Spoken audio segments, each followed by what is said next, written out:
Hello everyone, welcome to my channel. You saw in the video description that today we are going to review a drone. This is the package here. I was going to review this, believe it or not, in November, like a few months ago, but the package got lost. But thanks to banggood.com, they sent me a new one right away. But from China, I had to wait a month again. So it took me 2 months to get this package. So let's open it. It's a very simple package, as you can see here. Just a black plastic bag, and here wrapped in styrofoam. So let's cut this here. And this is it. Look at the box. It's so small.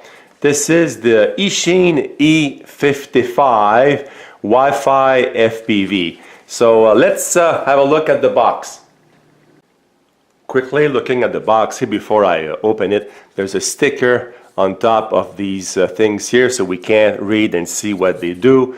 The world's smallest foldable drone.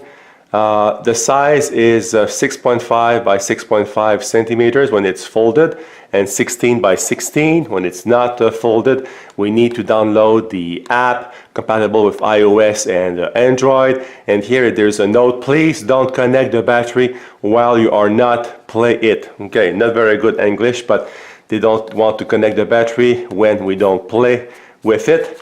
And I ordered the red one, and I did get the red one. I just cut the two pieces of tape here under the box, and now let's open this here. Let's put this over there. There's a little styrofoam pad here, and this is the drone. Look at this nice color.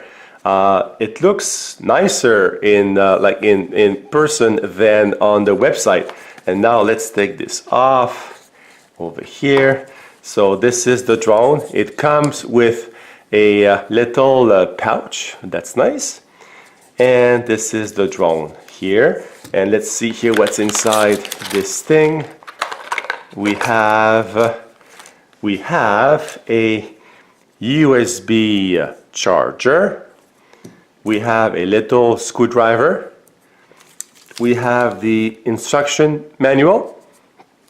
And we have the instruction manual in German. I don't see it in French or in Spanish. Interesting. English and German. And here the drone. Let's have a look at the drone here a little more. So you can just unfold, as you can see here, the four arms like this. So this is the drone. Wow, it's very light. Let's have a look at the weight of this thing. I'm very curious. Turn this on, and we are now in grams. 46 grams only, and the in ounces 1.62 ounces. I just saw in the box here there are also 4 spare blades here at the bottom. Let's compare the size of this thing. I'm just curious. This is our drone, and this is the Nano QX that some of you have seen before. I also did a review of the Sharper Image DX2. As you can see, it's very similar.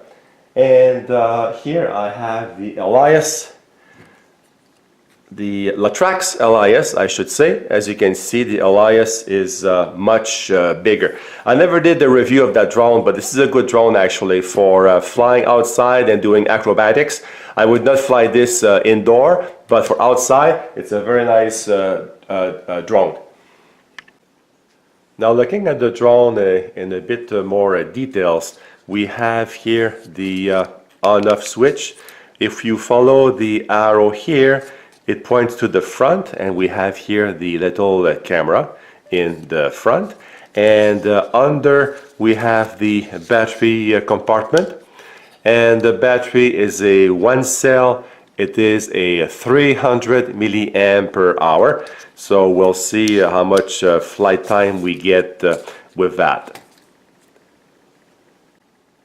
The manual has a lot actually to cover, so I'm going to read that and give you the highlights when I operate the drone. But here we need to download the app, and when you look here at the graphics, there seems to be a lot of options in the app, and then there is also more information in the back. So I'll look at that in details, and I'll give you a summary at the same time as I fly the drone. Before trying the drone, I want to show you briefly the app and comment on the instruction manual. Unfortunately, the translation is not super good, which is often the case when you buy technological toys from China. To give you an example here, the operation method, accelerometer mode. Click into accelerometer mode, and that mode does not exist here. If you look at the main screen, there is no such a mode. Put your right hand thumb on the right joystick. Will be mobile phone swing to complete. I'll repeat that. Will be mobile phone swing to complete. I have no idea what that means. And also, if you scan the QR code that they give in the manual, you will end up downloading the wrong app, unfortunately. The app that you want, and I'll show you here, is AirFun UFO, this one right here. So I'll now start the AirFun UFO app, and this is the main screen. So to access the drone, you would obviously press here on the play button, but now I'm going to show you here the main screen here and what the buttons do. I'll do that briefly. So if you look at the bottom first, on the left side you have the one key takeoff. In the middle you have stop. That will stop all the blades, so don't press on that when you fly. And on the right side you have the one key landing. Then in the middle you have your two joysticks, and right in the middle you have the 3D flips button, so that drone can do flips. And you have also the track control mode. You can draw a path on the screen and the drone will follow your path. Now looking at the top menus, from the left we have photo, take a photo, and then video, and then photo book. I think that accesses all the photos that you took. There is the speed button. This is like a dual rate on a transmitter. So you have different rates of response for the 3-axis. Altitude hold. Gravity is when you want to use your phone and tilt your phone to move in the 4 directions. On-off switch here. There's also one in the app. Camera reverse. 3D display. I have no idea what this is. It's not covered in the manual, so I'm going to try that. There's the headless mode. Useful when you fly far away, like kind of you lose your drone kind of. And you can bring it back regardless of the orientation. That's important. And the gyro calibration, manual doesn't cover that. I guess the drone has to be flat, and you press on that to calibrate the gyros. So now I think we're ready to go and try the drone. We have the drone on the floor now, so we'll press the on-off switch for 3 seconds. Then the LED will flash. Then we'll go to the app here, AirFun UFO. Click on the arrow, and then we click on, and we are connected. If you're not connected, then there is a problem. You just go to your Wi-Fi scan on your phone and connect directly to the drone. Okay, we are connected now. As you can see, the LEDs are not flashing. And if I rotate the drone, we can see here that the camera is transferring to the cell phone. So we'll now put the camera on the tripod and try the drone. So I have the screen over here, and I'm going to go into altitude mode. So that gives me here auto takeoff and auto landing. So we'll do it auto takeoff.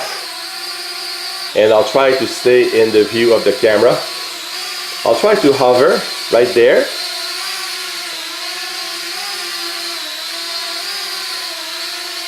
See if it will stay stable if I leave the controls alone.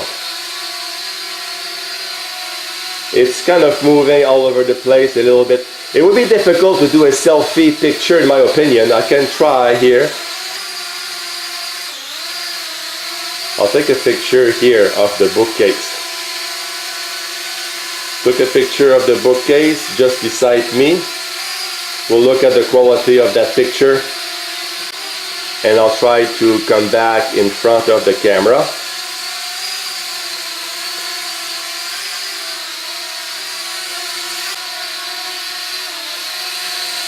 I won't even try the cell phone tilt mode because actually I'm going to try it now. I'm feeling confident.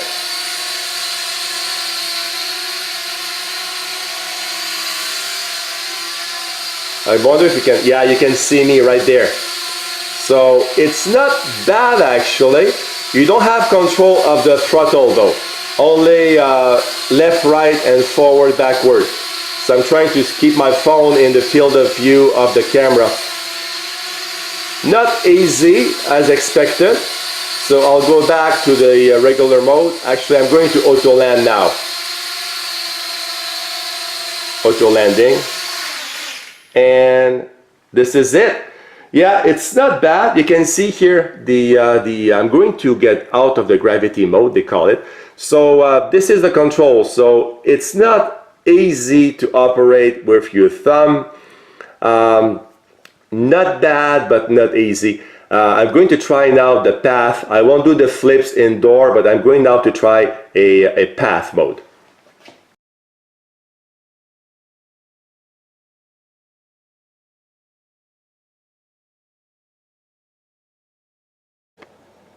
My final thoughts looking at the Banggood website. You can see here they market that drone as a selfie drone.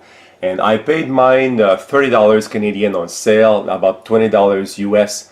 And for about $10 more, you get the version RTF with the transmitter. Now, I'm not sure I would recommend this drone for a selfie for two reasons. First of all, it's not stable enough when it hovers, and partly because there is no camera. This is one technology, a camera here to take a picture of the ground or the floor so that the drone is very steady. So it doesn't have that. And even if you succeed in taking the perfect shot, you'll be disappointed with the quality of the pictures, like I showed you in my video. Other thing here, for indoor flights, I would prefer guards like my DX2 from Sharper Image. Eventually you will scratch the walls if you crash a lot. But a good thing here with the design of these foldable arms, when you crash, this will move and it will actually provide like a dampening effect, and it will prevent some damage to your drone. So for a non-selfie drone, to have fun flying, for the price, I would get this. If you are okay with with control with a phone, that's fine, but I would recommend the version with the transmitter. So thank you for watching, everyone, and I hope to see you soon on my channel. Have a great day. Goodbye.